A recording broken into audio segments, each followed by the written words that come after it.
Hey guys, here at Relish, we're all about dishing out that relationship advice. And today is, of course, no different. Let's talk about sex. I'm Trisha Bowman, and I'm a certified life and relationship coach here at Relish. And if you'd like some more great content and you like our advice, please like, subscribe, and share our videos. All right, let's not waste any time. What would you say if I told you that to have a great sex life, you're gonna have to talk about it? All right, that's the secret. You need to be able to share your wants, desires, fantasies, what you like, what you don't like, how often, where, when, what, why, all the things. Sex is the ultimate expression of your relationship and what really makes the difference between a romantic connection versus a platonic connection. So why not do the work? So the foundation of good sex is good communication between you and your partner.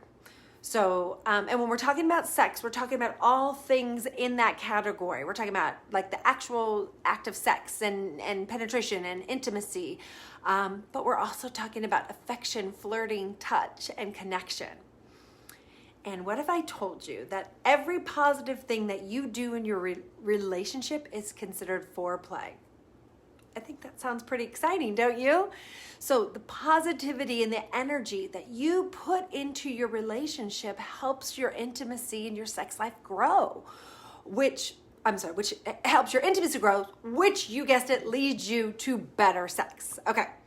So I want you to know, now we are not naive. I'm not naive to the fact that intimacy isn't necessary to have sex, but it is necessary to have a more satisfying sex life. So oftentimes we are much more vulnerable when talking about sex than actually doing the act. So after all, it's when we are vulnerable that it really helps bring down any barriers that we have between us and our lover or our partner.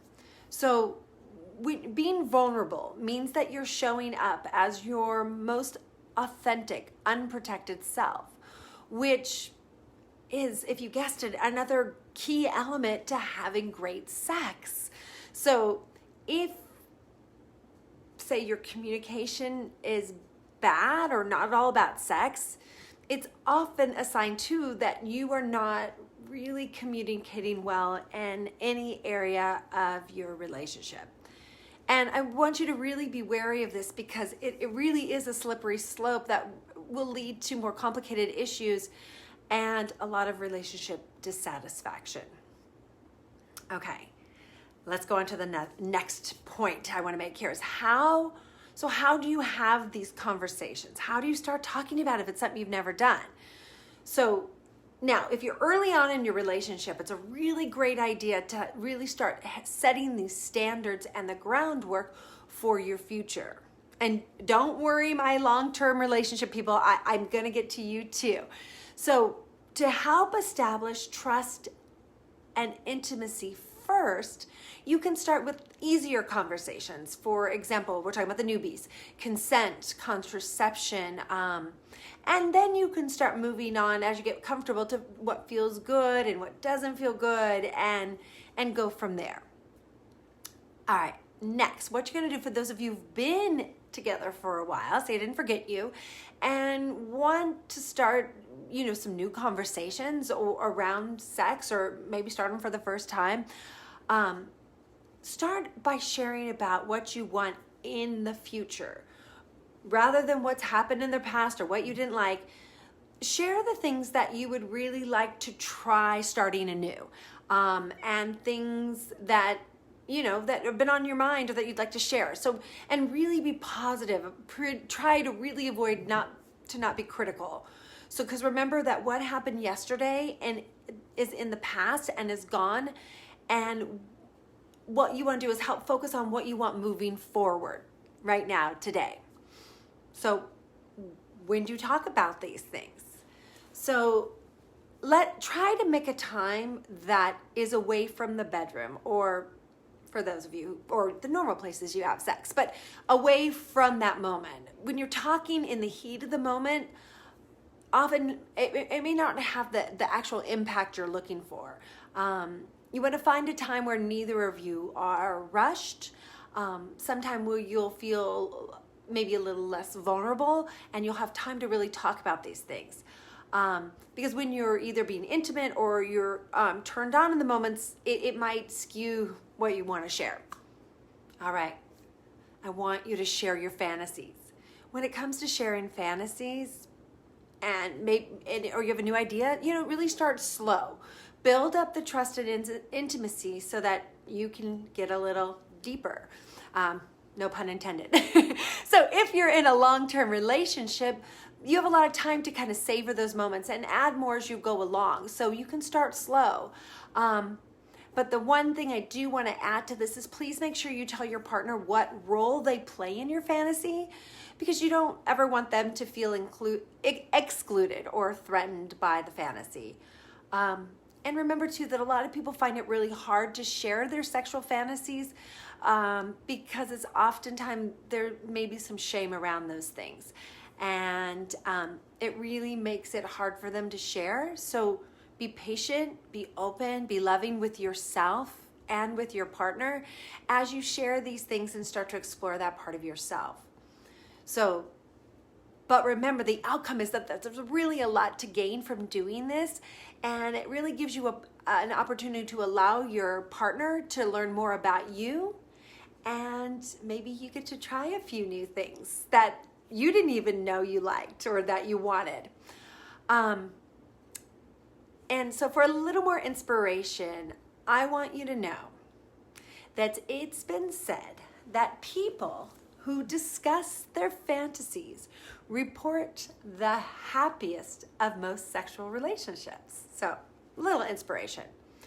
Okay, furthermore, in a relationship study, I'll even give you his name, researcher John Gottman, he found that there was 81% of couples who couldn't comfortably discuss sex with their partner reported having an unsatisfying sex life.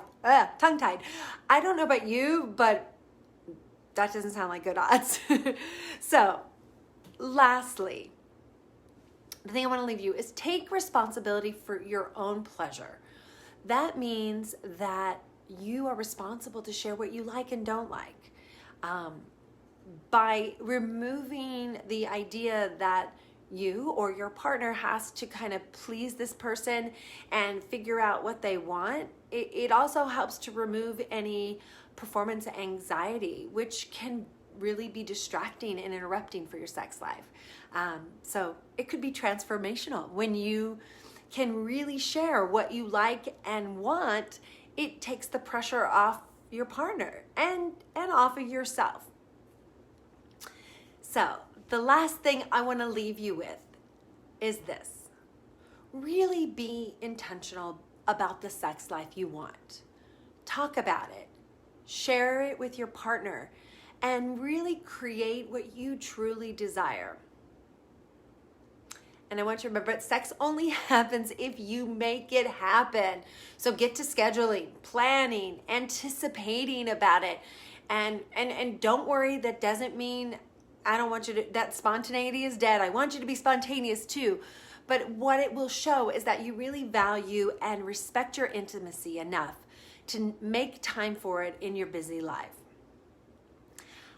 I hope you've enjoyed our talk today, and I hope you have lots of great information and things you want to share and talk about, and you feel much clearer about how to have a stronger, better, more connected sex life. I really appreciate you being here, and I'd love to hear your comments. And if you'd like to get more support in your relationship, we have a link right below, and you could download Relish free for 7 days and try some of our sex tips, tricks, connection. Please like, share, subscribe, share this video with your friend, with your significant other, and I look forward to seeing you again soon.